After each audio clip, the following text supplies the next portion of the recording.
বুধবাৰে দিনৰ 2মান বজাত ডিমাকুছিৰ পাৰ্থপ্ৰতিম নাথক মানসিকভাৱে ভাৰাক্ৰান্ত কৰি আত্মহত্যা কৰিবলৈ বাধ্য কৰোৱা টংলাৰ 4 নং ৱাৰ্ডৰ জয়ন্ত শৰ্মাৰ পত্নী আৰু কন্যা জয়শ্ৰী ডেকা শৰ্মা আৰু নিশি কন্ধাৰ শৰ্মাৰ বিৰুদ্ধে ডিমাকুছি আৰক্ষী থানাত এজাহাৰ দাখিল। 22 মে ডিমাকুছি আৰক্ষী থানাৰ এজাহাৰ দাখিল কৰা অনুসৰি ওদালগুৰি জিলাৰ ডিমাকুছিৰ 1 নং উত্তৰ ডিমাকুছি গাঁৱৰ বিজয় শংকৰ নাথৰ পুত্ৰ পাৰ্থপ্ৰতিম নাথে 12 মে ৰবিবাৰে ডিমাকুছিস্থিত নিজা বাসগৃহত নিশা প্ৰায় 11:15 ঘৰত কোনো নথকাৰ সময়ত ৰুমত শিৱজৰীলৈ ওলমি থকা দৃশ্যটো পিতৃয়ে প্ৰত্যক্ষ কৰে। লগে লগে ডিমাকুছি আদৰ্শ চিকিৎসালয়লৈ লৈ যোৱা হয় যদিও চিকিৎসা বিষয়াই মৃত্যু হৈছে বুলি ঘোষণা কৰে। এজাহাৰখনত উল্লেখ কৰিছে এইবুলি। এজাহাৰখনত উল্লেখিত তথ্য মৰ্মে বিজয় শংকৰ নাথে ঘটনাৰ নিশাই তেওঁৰ পুত্ৰ পাৰ্থপ্ৰতিম নাথে আত্মহত্যা ঘটনা কৰা বুলি আৰক্ষী থানাত জনাইছিল। যদিও 13 মেত মৃতদেহটো সৎকাৰ কৰি আহি পুত্ৰৰ মোবাইল ফোনৰ বিতং তথ্য যেনে voice messaging, voice recording, WhatsApp messaging, বিভিন্ন ফটো ক্লিপ আদি তথ্য অনুসৰি পাৰ্থপ্ৰতিম নাথে স্বেচ্ছাই আত্মহত্যা কৰা নাই বুলি এজাহাৰখনত প্ৰকাশ কৰে। আৰু পাৰ্থপ্ৰতিম নাথক মানসিকভাৱে ভাৰাক্ৰান্ত কৰি আত্মহত্যাৰ বাবে টংলাৰ 4 নং ৱাৰ্ডৰ জয়ন্ত শৰ্মাৰ পত্নী জয়শ্ৰী ডেকা শৰ্মা আৰু কন্যা নিশি কন্ঠা শৰ্মা প্ৰত্যক্ষভাৱে জড়িত বুলি এজাহাৰখনত উল্লেখ কৰে। এজাহাৰ দাখিল কৰাৰ পিছত বিজয় শংকৰ নাথৰ নিজা ভাতৃ ভাগ্যজ্যোতি নাথে সাংবাদিকক বক্তব্য আগবঢ়ায়। এই স্ক্ৰিপ্টটো এজাহাৰৰ ভিত্তিত লিখা হৈছে। এজন পাৰ্থপ্ৰতিম নাথ সেইদিনাখন ডিমাকুছিতে নিজৰ বাসগৃহত তেখেতে ছুইচাইড কৰিলে ৰাতি 11:15 বজাত অনুমান।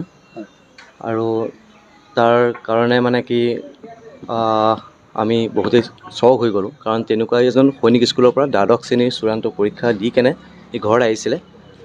অহাত ফুৰিব বুলি নিজৰ বাসগৃহত আহিছিলে। তাৰপিছত তেনেকুৱা অৱস্থাত দেউতাকৰ লগতেই আছিলে। তেনেকুৱা অৱস্থাত কি হয়, ৰাতি 11টামান বজাত সি হেঙিংটো বাপেকে প্ৰত্যক্ষ কৰে। তাৰ পিছত তাৰ মৰণোত্তৰৰ পৰীক্ষা কৰাৰ পাছত বা তাৰ যিটো হিন্দু ৰিচুৱেলৰ মতে যিখিনি কাৰ্যকৰণ মানে কৰিব লাগে সেইখিনি কৰা হোৱাৰ পিছত আমি তাৰ মোবাইলটো পালোঁ। আৰু মোবাইলটোৰ পৰা আমি কিছুমান হোৱাটছএপ মেছেজ হওক বা তাৰ ফ্ৰেণ্ডছৰ লগত যিমানখিনি ভইচ মেছেজিং হওক সেইখিনিৰ পৰা আমি গম পালোঁ যে কিছুমান বহুতখিনি তথ্য তাত সোমাই আছে।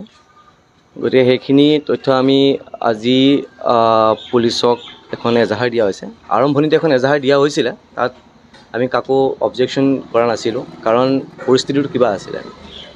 পাছত যিখিনি আমি তথ্য পাইছোঁ মোবাইলৰ পৰা, মেছেজিঙৰ পৰা, তাৰ ফ্ৰেণ্ড চাৰ্কুলৰ পৰা ডিছকাশ্যন কৰি কিনে যিখিনি মেছেজ পাইছোঁ তাৰ ওপৰত ভিত্তি কৰি আমাৰ অলপ এটা পৰিয়ালৰ ওপৰত সন্দেহ হৈছে। আৰু সেইখিনি আমি আজি পুলিচক এজাহাৰখন দি তাত আমি গোটেইখিনি বস্তু সন্নিৱিষ্ট কৰিছোঁ। আৰু যিটো তাৰ মোবাইল আছিলে পুলিচে জব্দ কৰি ৰাখিছে, চিজ কৰিছে। বাছ এতিয়া আমাৰ কথা হ'ল কি, এনেকুৱা ধৰণৰ পৰিস্থিতি এটা হৈছে ভৱিষ্যতে কাৰো লগত নহওক। ইয়াৰ কিহৰ কাৰণে হৈছে, কিহৰ কাৰণে হোৱা নাই সেইখিনিৰ সবিশেষ আমি তৎক্ষণাত দিব নোৱাৰিম। তাৰ কাৰণে পুলিচ প্ৰশাসন আছে, তদন্ত কৰিব। কিমান এজ আছিলে? হয়, কিমান 18 আছিলে। পঢ়ি আছিলে? হয়, সৈনিক স্কুলৰ পৰা দ্বাদশ শ্ৰেণীৰ চূড়ান্ত পৰীক্ষা দি কেনে ঘৰলৈ আহিছিলে। তাৰপাছত সি NDAৰ এণ্ট্ৰেঞ্চ দিছিলে, UPSC আৰু JEE নীটৰ এইবিলাকৰ এণ্ট্ৰেঞ্চ দি আছিলে। পঢ়াৰ ফালৰ পৰা সি মেধাৱী আছিলে, টেলেণ্টেড আছিলে। আৰু বাকী দিশটো কি হয় কি নহয় তাৰ মোবাইলৰ তথ্যখিনিৰ পৰা মই এতিয়া ৰিভিল নকৰোঁ। এতিয়া ৰিভিল নকৰাৰ কিছুমান কথা আছে। গতিকে পুলিচ প্ৰশাসনে তাৰ কাৰণে ব্যৱস্থা ল'ব। আৰু আমাৰ ভৰসা আছে যে তেওঁলোকে এটা ভালেই আমাক উত্তৰ দিব। আমি এইটোৱে বিচাৰিছোঁ যে মোবাইলৰ তথ্যৰ পৰা যিখিনি পুলিচে কৰিব পাৰে, তদন্ত কৰিব পাৰে, সেইখিনি তদন্ত এটা পজিটিভ হওক আৰু দোষীকটো শাস্তি দিবই লাগিব। কাৰণ এজন মানে কি উঠি অহা ল'ৰা এজনৰ এনেকৈ মৃত্যু যিটো কোনোৱে মানি ল'ব পৰা নাই। মানি ল'ব এইকাৰণেই পৰা নাই কাৰণ সি অলৰেডি বৰ্ডিং স্কুলত পঢ়ি অহা, সি মেণ্টেলি আৰু ফিজিকেলি ফিট। এইকাৰণে ফিট মানে সৈনিক স্কুলৰ এজন ছাত্ৰ হয়। হঠাতে কেনেকুৱা পৰিস্থিতি আহি গ'ল যে সি জীৱনৰ লাষ্টৰ যিটো মানে পদক্ষেপ সি গ্ৰহণ কৰিবলগীয়া হ'ল। গতিকে পুলিচে তাৰ কাৰণে তদন্ত কৰি আমাক নিষ্ঠাভিত্তিক যিখিনি কৰিব লাগে সেইখিনি কৰিম বুলি কৈছে। কি নাম আছিলে ল'ৰাজনৰ? তাৰ নাম আছিলে পাৰ্থপ্ৰতিম নাথ। হয়। কিমান তাৰিখত? এইটো ঘটনা হৈছে 12 তাৰিখে ৰাতি 12 মে ৰাতি 11:15। কেইটা বজাত গম পালে? এইটো তাৰ সি ঘটনাটো কৰাৰ মেক্সিমাম 10 या 15 মিনিটমান পিছতে তাৰ দেউতাকে প্ৰত্যক্ষ কৰিছে ষ্টাৰ্টিং। মানে কি হয়, ই এনেই আমাৰ নিজৰ স্থায়ী বাসগৃহ হ'ল তেজপুৰ বিহগুৰি লিখক গাঁও বুলি কয়।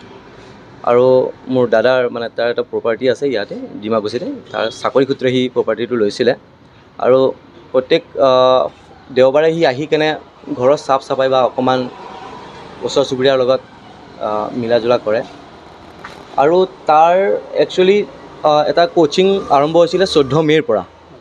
গতিকে তাৰ আগতে সি দেউতাকৰ পৰা পাৰ্মিশ্যন ল'লে যে দেউতা মই অকণমান তাতে গৈ হেৰি কৰিব বিচাৰিছোঁ, অকণমান ফুৰিব মেলিব বিচাৰিছোঁ বা মোৰ বাল্যকালৰ বন্ধুবিলাকৰ লগত অকণমান মিলিব বিচাৰিছোঁ। দেউতাকৰ পাৰ্মিশ্যন পাই সি আহিলে। আহি মামা ককাকৰ ঘৰ বা ইফালে সিফালে অকণমান ফুৰিলে। লাষ্টত সি যেতিয়া ডিমাকুছিত আহে তাৰ দেউতাকৰ লগত, তেতিয়াই মানে কি সি ৰাতি সেই কামটো কৰিছে দেউতাক নথকা অৱস্থাত। এনে তাৰ লগ বন্ধু আছিলে নেকি? হয়, লগ বন্ধু, ইয়াৰ বাল্যকালৰ লগ বন্ধু আছিলে। ই ডিমাকুছি ডন বস্কোতে পঢ়িছে ক্লাছ 5লৈকে, 6ৰ পৰা সি সৈনিক স্কুল বুজি পাইছে। গতিকে 5লৈকে যিখিনি পঢ়িছিলে তাৰ কেইবাজনো ইয়াত বন্ধু বান্ধৱী বহুতখিনি আছে। আৰু সি ইয়াত আহি মানে অকণমান পজিটিভ ফিলো কৰে, ভালো পায় জেগাখিনি, কাৰণ সৰুকালৰ পৰা এডুকেশ্যনটো ইয়াৰ পৰাই পাইছে।